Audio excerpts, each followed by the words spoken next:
Namaskar.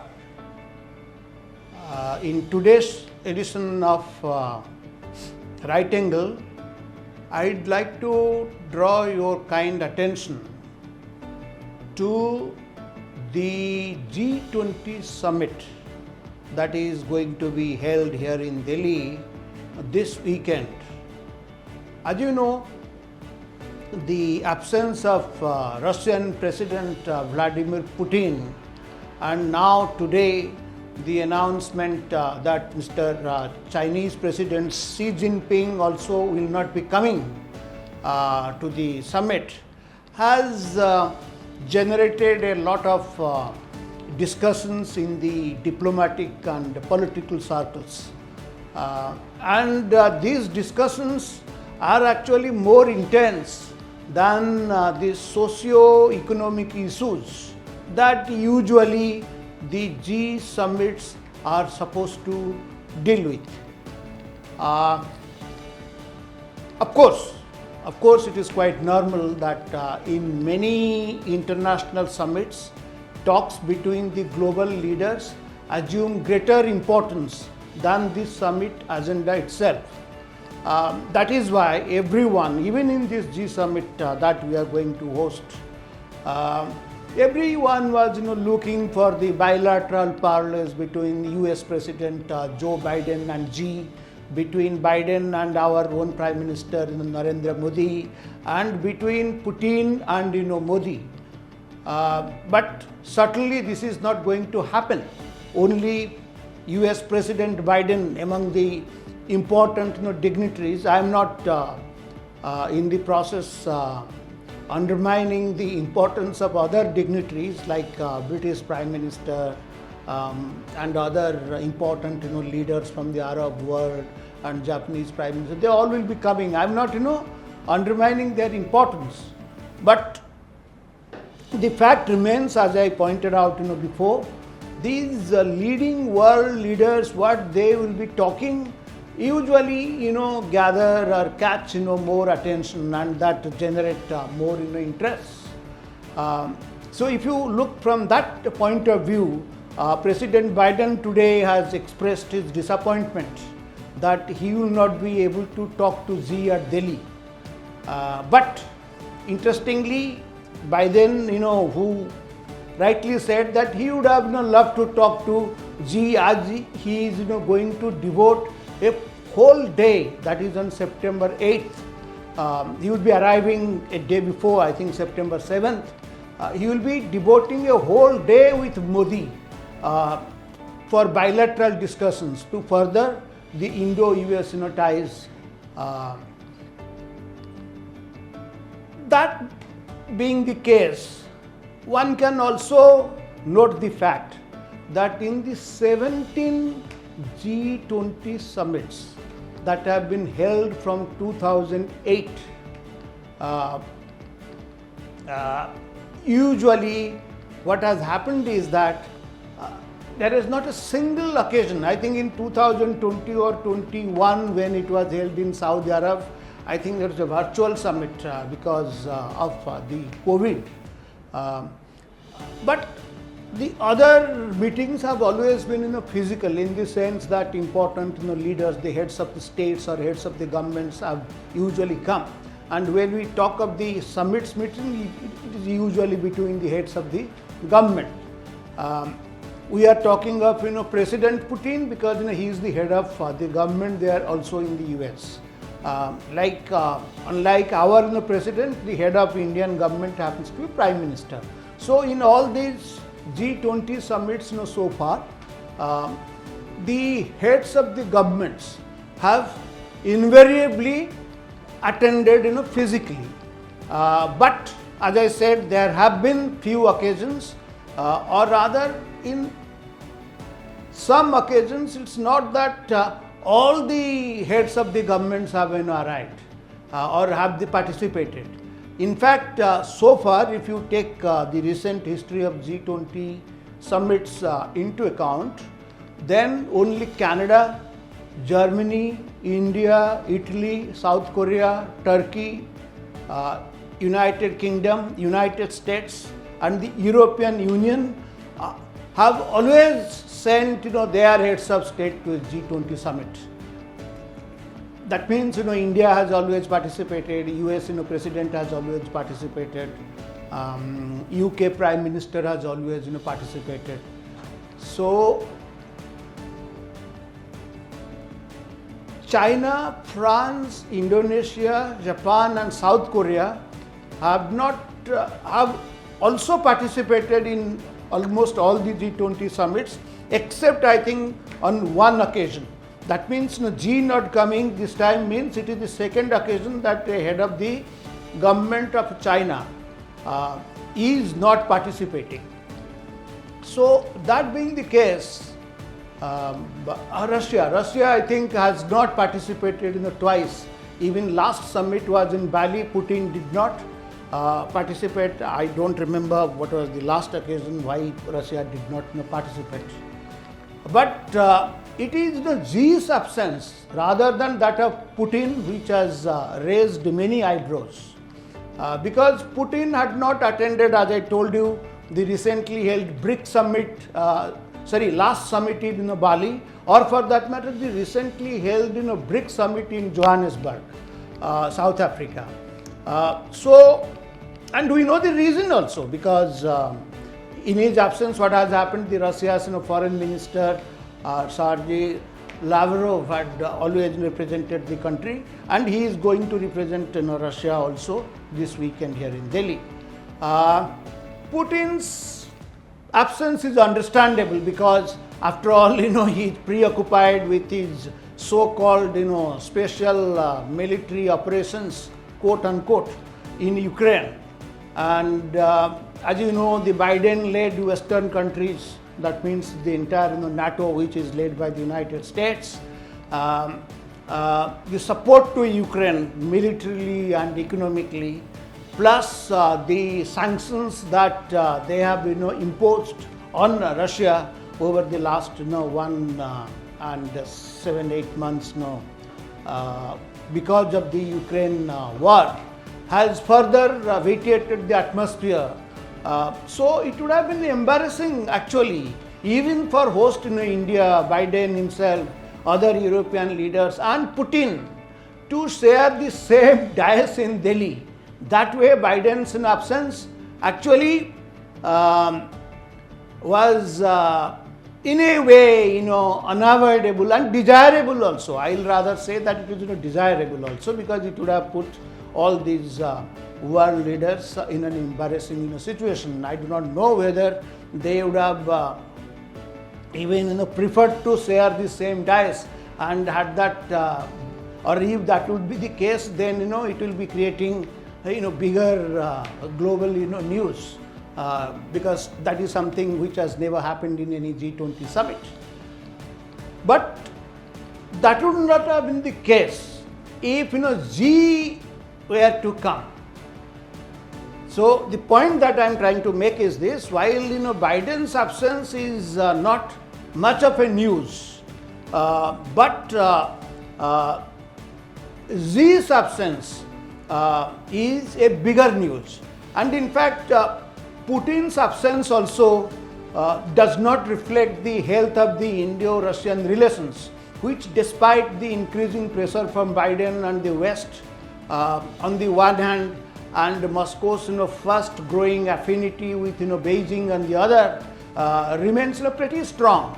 In fact, in a high profile media interaction in the Foreign Correspondents Club of South Asia last week, it was Saturday or Friday, the Russian ambassador to India, Denis Alipov, made it absolutely clear that Russia's relations with China would never be at the cost of India.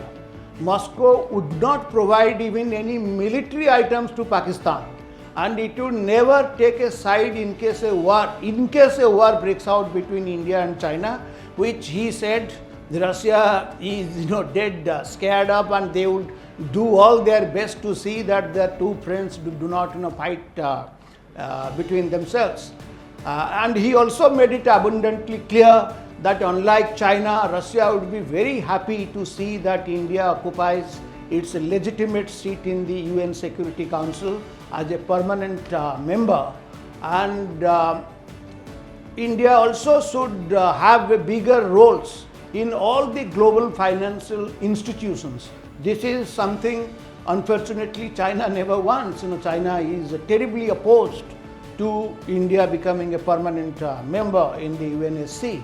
But Russian position is very clear that despite their growing ties with China because of the war in Ukraine, Russia's position in India would never change. So that being the case, let's come to this point. Why is it that Xi has decided to skip the G20 summit? Incidentally, Xi has attended all the G20 summits since assuming office in 2012, and his absence will be the first one that he is in the sense that he will not be coming to a G20 summit. He also had attended the last summit in Bali, but as I said that this is the first time that Xi, after assuming office in 2012, will be skipping an important global meet like the G20 summit. So why is it so? So there are if you talk to the people here, or if you interact with the diplomatic circles here, one comes out with, or rather one hears various versions, various theories. And one such theory is that Xi wanted to snub Modi diplomatically, particularly at a time when relations between India and China have nosedived following their military scuffles, as you know, in 2021 on our disputed border in the northern Himalayas, that is Ladakh.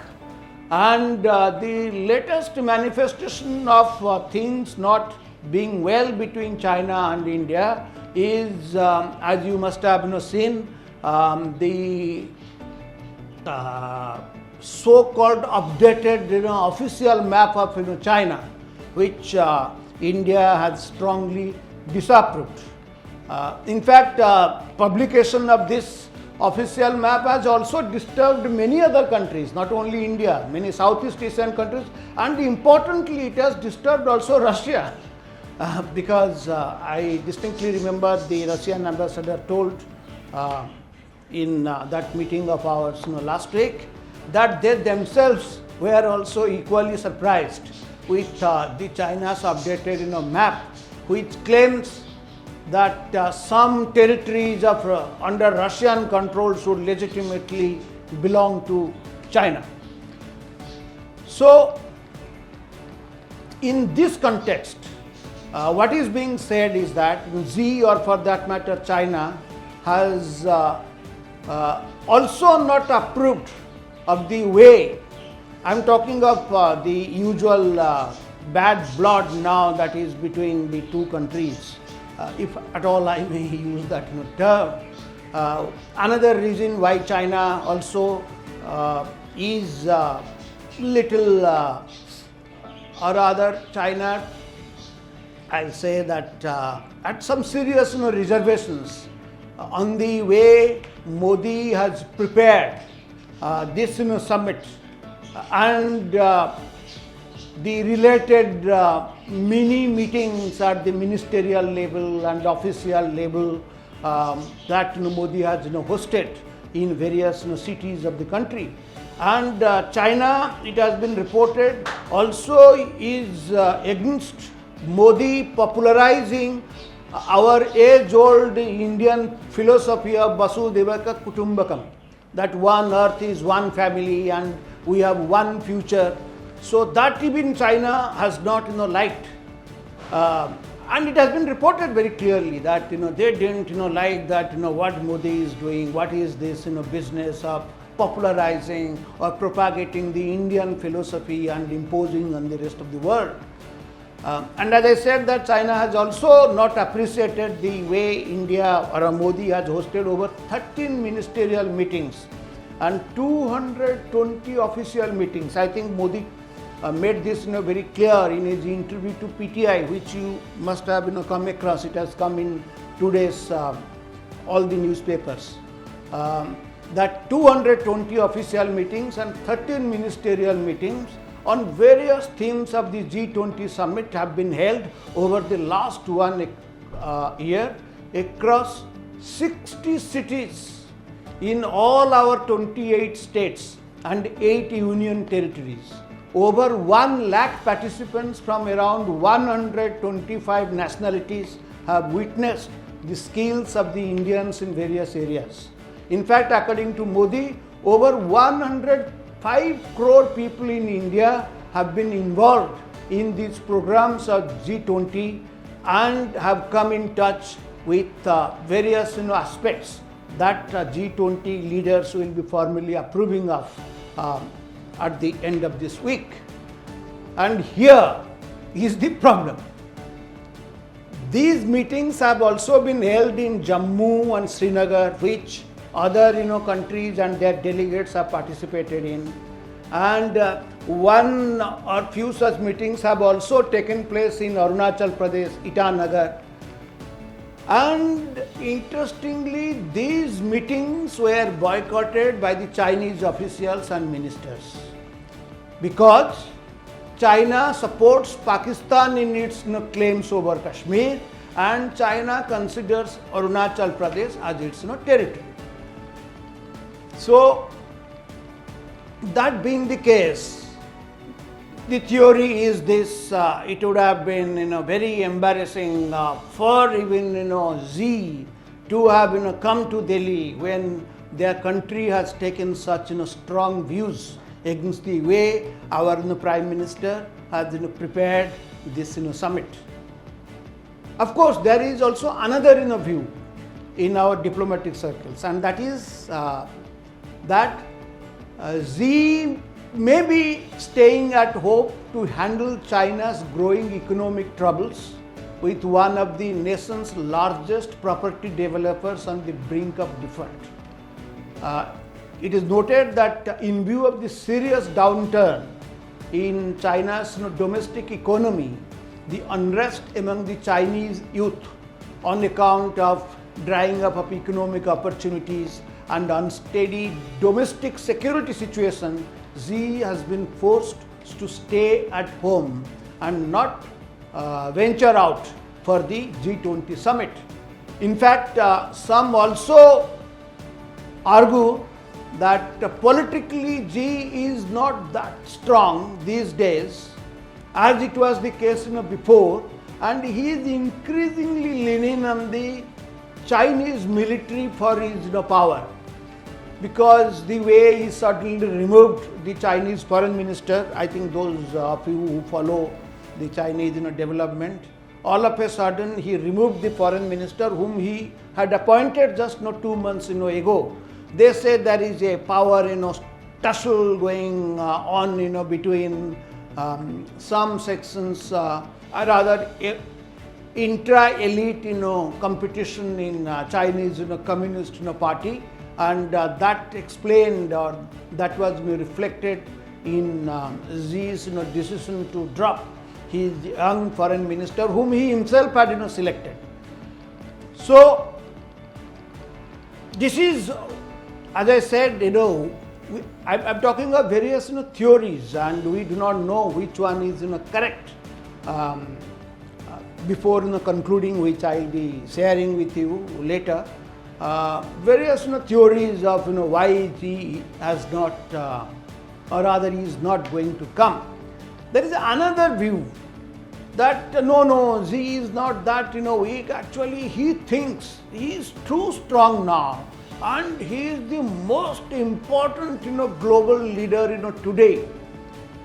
And he thinks, as you know, the Chinese always have suffered from the so-called superiority complex, that they are at the top of the global civilizations all the time, and that's why it was called the Middle Kingdom, next to heaven, and all other civilizations, all other countries must pay respect to China. I think that is what they thought thousands of years ago, and that trait among the Chinese strategic thinkers or the political thinkers, despite the fact that they are the communists and they must be talking of so many other things, equality, multipoles, and what not. But in their very DNA, I am talking of the Chinese elites or the politicians or the political leaders. They think that they are the best, and now he is the most powerful world leader, even more powerful than supposedly and universally recognized the fact that the US, because of its economy, because of its military strength, because of its scientific strength, still is the number one country in the world. So the very fact that Biden happens to be its president, he is the most powerful man in the world. But then Xi is challenging that. So he wants that in every meeting, international meeting that he will be attending, he will be monopolizing the attention in every respect, and it is he who will be setting the agenda of that meeting, and that is precisely what or the way it is said that Xi behaved in some recent global meetings such as SCO, Shanghai Cooperation Organization, and then some even say that in the BRICS summit last month there in Africa, because of the countries who participated. Of course, BRICS, the Indian Prime Minister also are there. The fact remains that China is the strongest economy, and so Xi really stole the attention and the show.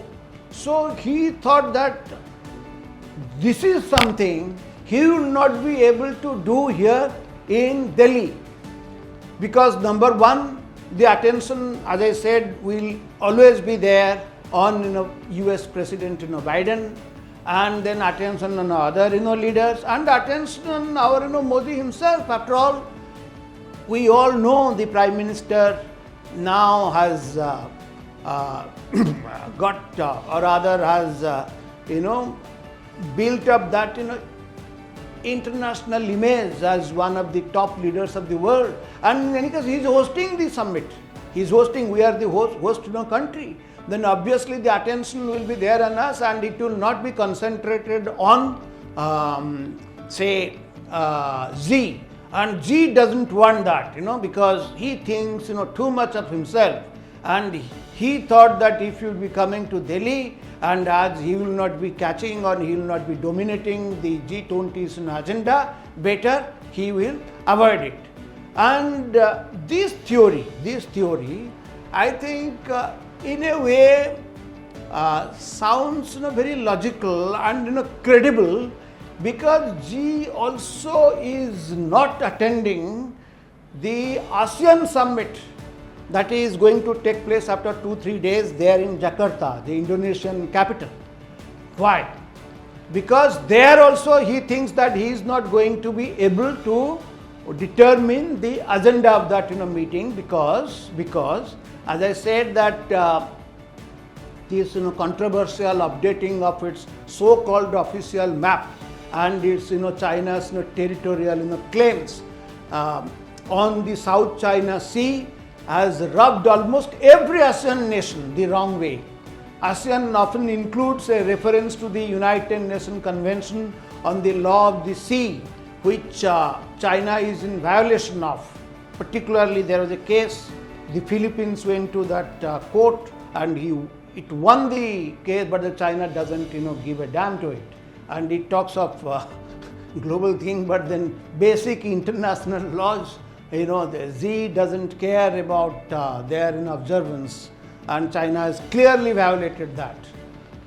So China's release of this updated version of its map obviously has complicated the situation in ASEAN, and that is the reason why Xi also is boycotting, or rather boycotting is the wrong word, skipping that meet. Obviously some other Chinese leader will be representing the country there. But you see, in contrast, despite the fact that we are going to host the G20 summit this weekend, and important global leaders will start arriving in Delhi from 7th onwards. I think President Biden is coming on 7th. Yeah, President Biden is coming on 7th.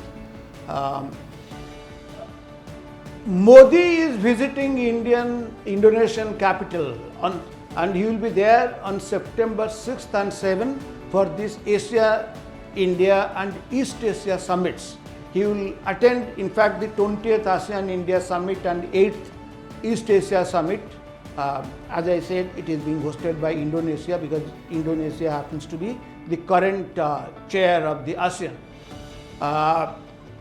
In fact, this ASEAN Indian Summit will be the first since the elevation of our ties between India and ASEAN to what is said a comprehensive strategic partnership, and it was elevated last year. So, what this implies?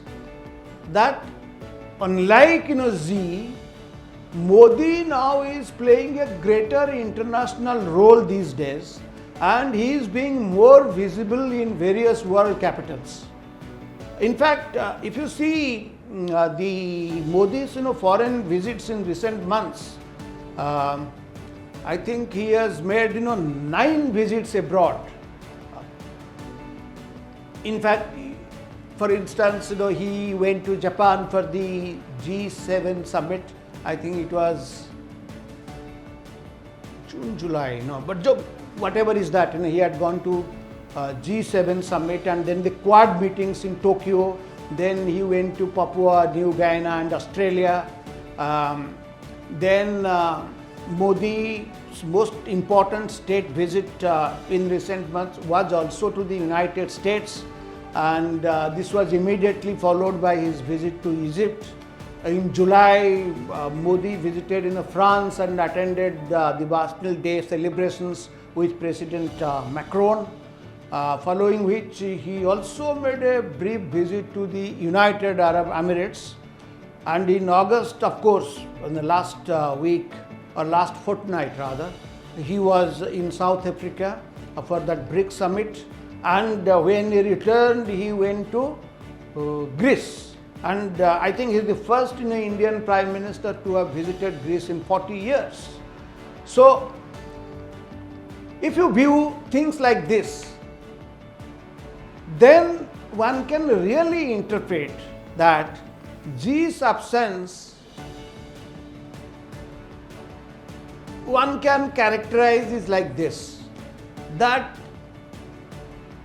unlike Modi, who now wants India to play an increasingly assertive or rather active role in international affairs and accordingly take the global responsibilities like we did during the case of COVID, we have done in case of helping our neighbors and near distant countries during say natural disasters like earthquake, and even these war-torn areas we have not only brought people from these war-torn areas, not only the Indians but also other countries. That means, and then we are trying to play a very constructive role in highlighting the vitality or importance of global peace, and we are saying that wars are not the solution and things can be sorted out by negotiations. So the point is that we are playing, or rather India under Modi now is playing a much bigger or more active international role, and simultaneously or accordingly is prepared, or rather is not taking the responsibility also. But in contrast, Xi's absence, like rather in this international fora now, like G20 summit, or for that matter, as I said, ASEAN, summit, East Asia summit, there means what? It is not, though it is claiming that it must be recognized as the most important, global, power. The fact remains, it is not carrying out the responsibility of any true global, power.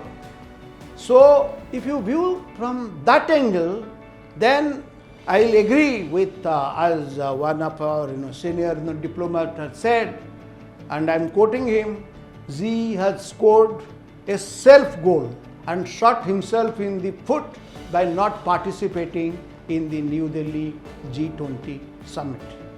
Thank you very much.